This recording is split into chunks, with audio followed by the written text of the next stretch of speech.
Sisi tuko ngagare kwa sababu hii ni siku ya Valentine. Maisha ndivyo inakuwa hivyo na nampenda, hakuna mwingine.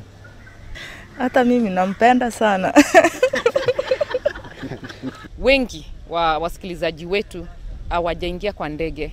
So tukaona itakuwa fursa ya kipekee ya kuwatuza, kuambia asanteni, tuwaweke kwa ndege, tuwalete kwa hoteli ya kifahari, waweze kufurahi, waweze kuwa na muda wa pamoja.